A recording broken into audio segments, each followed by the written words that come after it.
প্রিয় শিক্ষার্থীবৃন্দ, তোমরা সকলেই কেমন আছো? আশা করি ভালো আছো। আমিও ভালো আছি। গরিবেরচর মাধ্যমিক বিদ্যালয়ের অনলাইন স্কুলের পক্ষ থেকে আমি নারায়ণচন্দ্র রায়, ট্রেনিং ইনস্ট্রাক্টর, ড্রেস মেকিং, তোমাদের সকলকে স্বাগতম জানাচ্ছি। আজ আমি নবম শ্রেণীর ভোকেশনাল শাখা ড্রেস মেকিং 2 নিয়ে তোমাদের সাথে আলোচনা করব। আজকের আলোচ্য বিষয় অধ্যায় প্রথম, সেলাওয়ার সেলাইয়ের ফ্লোচার্ট। আমরা একটি সেলাওয়ার কিভাবে সেলাই করতে হয় সেই ধাপগুলো সম্পর্কে জেনেছি। আজকের ক্লাসে এটা ফ্লোচার্ট আকারে কিভাবে লিখতে হয় সে সম্পর্কে জানব। আজকে ফ্লোচার্ট সম্পর্কে জানবো। ফ্লোচার্ট আজকে ফ্লোচার্টটি হলো সেলাওয়ার তৈরি। তো সকলে লক্ষ্য করো, বোর্ডের দিকে প্রথমে লেখা আছে সেলাওয়ার। এই সেলাওয়ার কথাটি সবার উপরে লিখতে হবে। তোমরা এভাবে বক্স করে লিখতে পারো, এমনিতেও লিখতে পারো। তবে এমনিতে লিখলে অবশ্যই ফাঁকা ফাঁকা করে লিখবে যেন সুন্দর দেখা যায়। তবে সিস্টেমটি এইভাবে আমি যেভাবে দিয়েছি এইভাবেই দিতে হবে। তোমরা আমার এই বোর্ডের লেখার সাথে বোর্ড বইয়ের লেখাটি মিলিয়ে নিতে পারো। বোর্ড বইয়ে সুন্দরভাবে দেওয়া আছে, সেটি তোমরা অনুসরণ করতে পারো। তো তোমাদের সুবিধার্থে আমি এটি লিখেছি। দেখো, প্রথমে কি লিখতে হবে?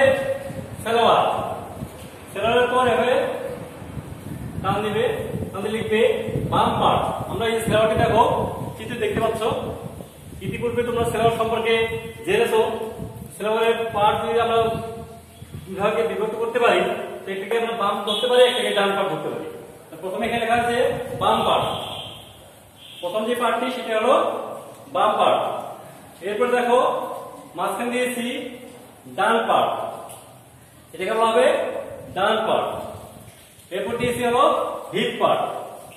এটা হলো বাম পার্ট, ডান পার্ট এবং উপরে হলো হিপ পার্ট। এই মোটামুটি 3টি পার্টে আমরা ফ্লোচার্টটি লেখার চেষ্টা করব এবং এইভাবে লিখতে হবে। তো প্রথমে আমরা বাম পার্টটি দেখি। বাম পার্টটিতে আমরা এর আগে দেখেছিলাম মধ্য পার্টের সাথে বাম দিকে সাইড পার্ট সেলাই করা। মধ্য পার্টের সাথে এই যে আমরা পার্টটি দেখেছি, এই যে তোমরা চিত্র লক্ষ্য করো, আমরা ইতিপূর্বে তোমাদের দেখানো হয়েছে এখানে একটি মেইন পার্ট আছে, বড় পার্ট। এই ঠিক এরকম এরকম চালা ছিল, এরকম। এটাকে বলা হয়েছে মেইন পার্ট বা মধ্য পার্ট, বাম পাশে মধ্য পার্ট। আমরা যেহেতু বাম অংশে কথা বলতেছি, সেক্ষেত্রে এটা বাম পাশে মধ্য পার্ট। এই বাম পাশে মধ্য পার্টের সাথে বাম দিকে সাইড পার্ট সেলাই করা হবে। আমরা তোমাদের আগে ক্লাসে দেখাইছি এটাকে, যদি আমরা এটাকে মিডল পার্ট বা মধ্য পার্ট ধরি, যে মধ্য পার্টের সাথে ডান দিকে সাইড পার্ট সেলাই করা। এই পার্ট সাথে আমরা এই পার্টটি করছিলাম, আগে সেলাই করেছিলাম। এই দুটো এইভাবে এইভাবে এই অবস্থায় সেলাই করা দেখিয়েছিলাম। এরপর আবার কি হবে? সেলাই। এই কথাটি এখানে লেখা হয়েছে, মধ্য পার্টের সাথে বাম দিকে সাইড পার্ট সেলাই করা। এরপর অনুরূপভাবে মধ্য পার্টের সাথে ডান দিকে সাইড পার্ট সেলাই করা।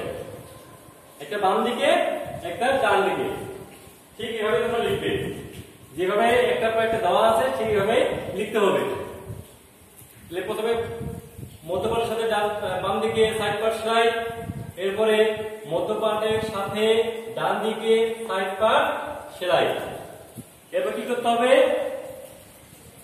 আমরা ডান পার্টটাও ঠিক এরপর করতে হবে। ডান পাশে যে মধ্য পার্টটি আছে, মধ্য পার্টের সাথে বাম দিকে সাইড পার্টটি সেলাই করে দিতে হবে। এক কথায় এই ডান পার্টটি, বাম পার্টটি সেলাই হওয়ার পর আমরা ডান পার্টে গেলাম। ডান পার্টের মধ্য পার্টের সাথে, যে মধ্য পার্টটা যে আছে, মধ্য পার্টটার সাথে সাইড পার্ট, বাম সাইড পার্টটা প্রথমে যোগ করতে হবে, সেলাই করতে হবে। এখানে লেখা আছে যে মধ্য পার্টের সাথে বাম দিকে সাইড পার্ট সেলাই করো। এটার পরে আমরা কি করব? পরের পয়েন্টে যাবো মধ্য পার্টের সাথে ডান দিকে সাইড পার্ট সেলাই করব। এরপর আমরা লেগ ফিচিং, এই যে লেগ ফিচিং সম্পর্কে তোমরা আগে জানো। লেগ ফিচিং কাপড়টি আমাদের লেগ ফিচিং হেম, এটাকে কি করতে হবে, হেম ভাঁজ করে দিতে হবে, এই কাপড়টাকে হেম ভাঁজ করে দিতে হবে। এরপর যে পয়েন্টটি আছে দুই দিকে একবারে লিখতে হবে, এখানে লেগ ফিচিং বাম সাইডে, ডান সাইডে লেগ ফিচিং হেম। এরপর লেগ ফিচিং অ্যাটাচড বাম পার্ট, লেগ ফিচিং অ্যাটাচড ডান পার্টের জন্য। এরপরে লেগ ফিচিং অ্যাটাচড করার পর আমরা কি করেছিলাম, বিভিন্ন রকম ডিজাইনের জন্য এটাকে বলা হয় ডেকোরেটিভ সিম, বিভিন্ন রকম ডিজাইন করা যায়। এই যে এখানে লেগের জন্য এখানে বিভিন্ন রকম অনেকে ডিজাইন করে, এখানে বিভিন্ন রকম সেলাই দেয়, হ্যাঁ, এটাকে বলা হয় ডেকোরেটিভ সিম সেলাই। এই সেলাইটাকে বলা হয় ডেকোরেটিভ সিম সেলাই। লেগ থেকে পর ডেকোরেটিভ সিম সেলাই করতে হবে, এটা দুদিকেই, দুটো পায়ে একই হবে। এখানেও ডেকোরেটিভ সিম সেলাই, এটা হলো বাম পার্টের জন্য, এটা হলো ডান পার্টের জন্য। আচ্ছা, এরপর আমরা এই ডেকোরেটিভ সেলাইয়ের পর কি করব, ব্যাক রাইস সেলাই। এবার কি করতে হবে, ব্যাক রাইস সেলাই। তো তার আগে আমরা হিপ পার্টটা একটু দেখে নেই। কোমরপট্টি সংযুক্ত সেলাই, কোমরপট্টি সংযুক্ত সেলাই, কোমরপট্টি সংযুক্ত সেলাই আমরা পরে করতে পারি, সেক্ষেত্রে এটা বলি ফ্রন্ট রাইস সেলাই।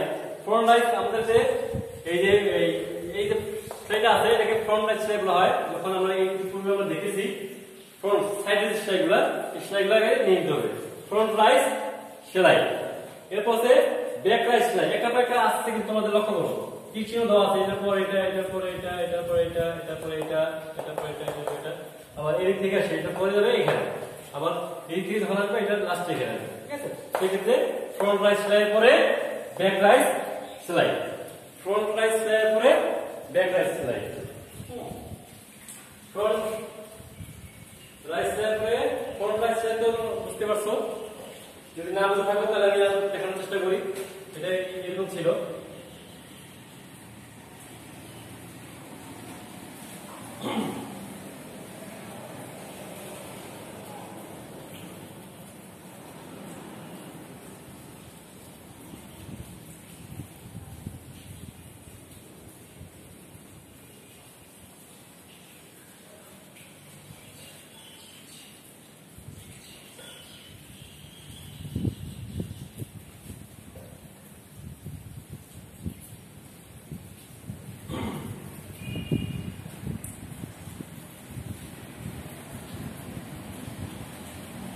তোমরা বোঝার জন্য চিত্র দিচ্ছি, এটা অনেকটা বুঝতে পারবে। এই যে এখানে যে সেলাইটি করা হয়, এটাকে বলা হয়েছে ফ্রন্ট রাইস সেলাই। এরপর আছে ব্যাক রাইস সেলাই। এইটা আর এই দুটোকে যোগ করলে যে সেটা হবে, সেটাকে বলা হবে ব্যাক রাইস সেলাই। প্রথমে ফ্রন্ট রাইস সেলাই, এরপর হলো ব্যাক রাইস সেলাই। একটা পয়েন্ট লিখবে কিন্তু। এরপরে ইনসিম বা ক্রস সিম, এই দুটো পার্ট আছে, এই যে কোথায়, এই যে এখানে সেটাকে বলা হয় ইনসিম বা ক্রস সিম সেলাই।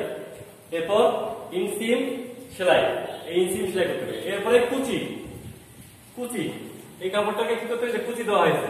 এরপরে হবে ইনসিম সেলাইয়ের পরে কুচি সেলাই, এই কুচি সেলাইটা দিতে হবে।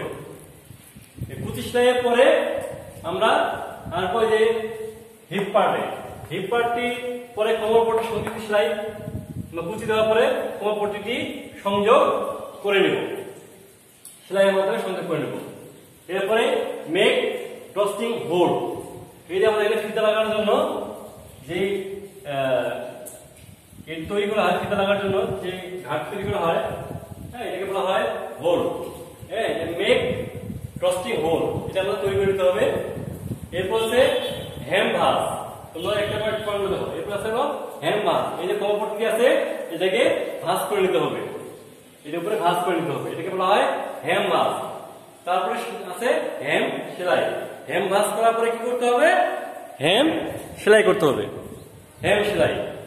এই হেম সেলাই করার পরে আমাদের কি করতে হবে, হেম সেলাই করার পরে এটা আমাদের ওকে হয়ে গেল। এরপরে কি করতে হবে, আমাদের হিপ পার্ট এবং বডি পার্ট সংযুক্তি, অর্থাৎ যে উপরে কমর পট্টিটি আছে এবং বডি পার্টটা যা আছে উপরে পার্টটি কি করতে হবে আমাদের সংযুক্ত সেলাই।